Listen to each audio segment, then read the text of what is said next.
premier cas du coronavirus en Guinée. Le premier cas de coronavirus confirmé au Togo. Une dizaine d'autres prélèvements ont été faits et les résultats sont attendus dans les heures à venir. Face à la pandémie de coronavirus, la West Africa Democracy Radio vous donne les informations utiles pour mieux comprendre la maladie. Vous aurez un point quotidien de la situation en Afrique de l'Ouest. Nous parlerons des mesures prises par les gouvernements. Nous reviendrons sur les gestes élémentaires pour éviter la maladie. Nous traquerons aussi les fausses informations qui compliquent la lutte contre le Covid-19. Tout dans votre magazine spécial Covid-19. Tous les jours, de lundi à vendredi à 17h30 après le journal, avec une rediffusion le lendemain à 8h30. Suivez-nous sur 94.9 FM à Dakar et en temps réel sur internet wadr.org. Des rues désertes et des familles entières confinées, le Covid-19 continue de faire trembler des millions de personnes à travers le monde. On a un premier objectif, c'est de lutter contre cette maladie et c'est notre responsabilité collective. La West Africa Democracy Radio se joint à la lutte contre la propagation du coronavirus.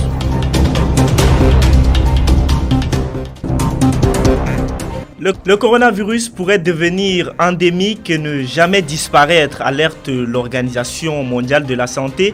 Aujourd'hui, selon l'OMS, il existe plus de 100 vaccins potentiels en cours de développement pour lutter contre le Covid-19.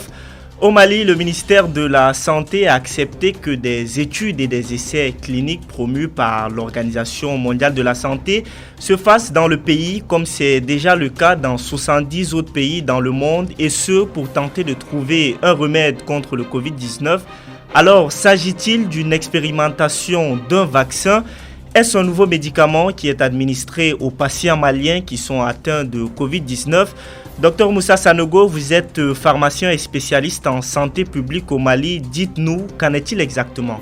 C'est un essai clinique appelé Solidarité qui permet d'asseoir des évidences sur les différents traitements utilisés à travers le monde. Et si l'on sait que selon les pays, on a des traitements qui sont adoptés, mais il y a aussi une volonté à disposer d'évidences qui puissent permettre de juger de l'efficacité de tel traitement par rapport à tel autre. Donc nous avons des traitements qui sont utilisés dans différents pays. C'est de voir lesquels de ces traitements peut paraître efficaces et peut permettre d'avoir des réponses rapides à cette pandémie qui constitue aujourd'hui une préoccupation majeure. Donc c'est un essai clinique qui tourne autour de 3 médicaments nouveaux, en plus des médicaments qui sont utilisés. Le premier est un antirétroviral qui s'appelle le Remdesivir. Il y a aussi le lopinavir et le ritonavir en association. Il y a l'hydroxychloroquine et la chloroquine. Et l'interféron bêta 1 qui est utilisé parfois en association avec le lopinavir et le ritonavir. Donc c'est d'un côté utiliser ces médicaments et de l'autre côté les traitements qui sont adoptés par les États, les mettre face à face et faire en sorte que ni celui-là qui soigne, ni celui-là qui doit être soigné ne sache a priori quel traitement il va recevoir. Donc c'est un essai à double aveugle. Le patient ne saura pas, celui-là qui soigne ne saura pas. Le médicament sera administré de façon aléatoire par des méthodes de calcul statistique. Et ce n'est qu'après le traitement que ça peut être su quel traitement a été adopté pour tel ou tel patient. Docteur Sanogo, donc si on comprend bien, ça ne sera pas un vaccin qui sera administré aux patients, mais ça sera plutôt des médicaments. Alors, la notion de vaccin, il y a des vaccins thérapeutiques en ce moment qui peuvent être utilisés pour soigner quelqu'un. Donc ici, à partir de ce que l'OMS dit sur son site, dit sur le protocole utilisé dans le cadre de cet essai appelé Solidarity, c'est que ce sont des médicaments qui seront donnés.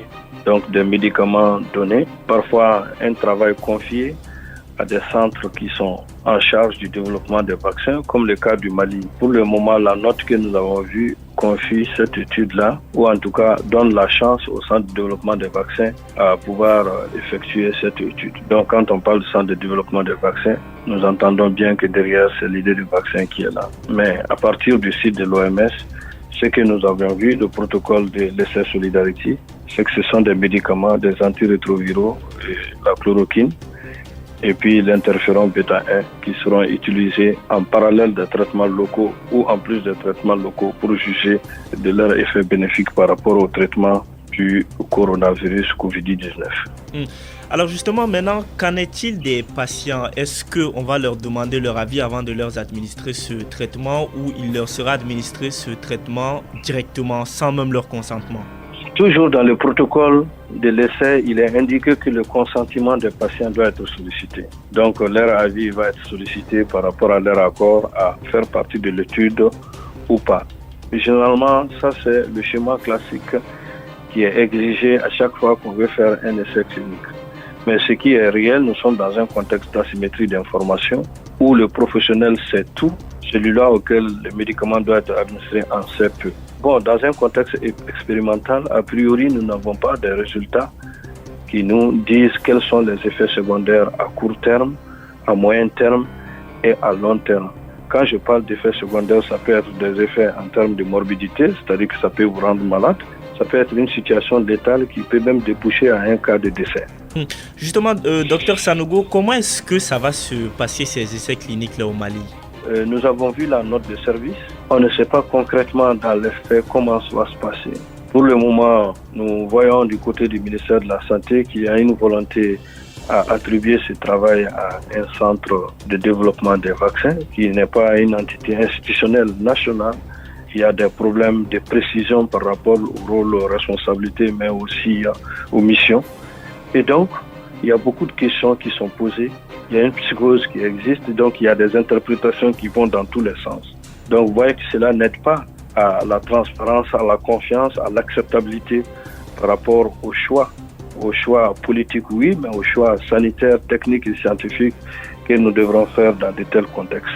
Donc, il s'agit de donner des réponses à ces préoccupations que je viens de rappeler pour que nous puissions en tirer le maximum de bénéfices plutôt que les inconvénients ne prennent le dessus en ne respectant pas les questions d'éthique, les questions de moralité, le respect pour l'humain dans notre contexte culturel, mais aussi des réflexions sur les effets secondaires, sur les contre-indications en termes de morbidité, donc la survenue de maladies conséquentes à ce traitement qui va être administré, mais aussi la survenue de décès éventuels et l'absence d'utilisation des données, parce que c'est bien de faire des essais cliniques, mais c'est pour nous servir à quoi? Est-ce que c'est pour prendre ces résultats, les donner à des lobbies pharmaceutiques, à des firmes pharmaceutiques ou à des institutions de recherche ailleurs pour qu'ils l'utilisent comme ils veulent, alors que normalement, ce sont des résultats des données qui doivent nous aider à la prise de décision au niveau africain, au niveau de nos États, dans un contexte de transparence, pour que nous puissions donner des réponses pérennes aux préoccupations qui se présentent à nous. C'est pourquoi moi je me suis dit, nous sommes dans un contexte de psychose mondiale. La question des vaccins, la question des essais cliniques fait en ce moment beaucoup de bruit, où les essais cliniques se trouvent sujets à beaucoup d'interprétations pour des effets recherchés qui, pour la population de façon générale, ne lui apporte pas grand chose, mais plutôt pour la communauté scientifique. Et donc, ça fait beaucoup communiquer, ça fait beaucoup de plaintes, ça fait beaucoup de groupes de pression. Et de mon point de vue, dans le contexte malien, il y a un besoin de communication, un besoin d'information, un besoin de sensibilisation, un besoin de transparence pour que et les professionnels de santé, et la communauté scientifique, et les populations, et les malades sachent exactement à quoi s'en tenir. Il y a aussi un problème d'organisation. Dans tous les États, à des degrés moindres, chacun a adopté des thérapies en fonction de ses réalités. Pour d'autres, c'est des médicaments, des molécules importées qu'ils ont décidé d'adopter. D'autres en ont ajouté d'autres produits locaux. Et d'autres ont même décidé de façon volontaire, certains pays, de garder les secrets autour du protocole thérapeutique qu'ils adoptent dans le cadre de ces traitements.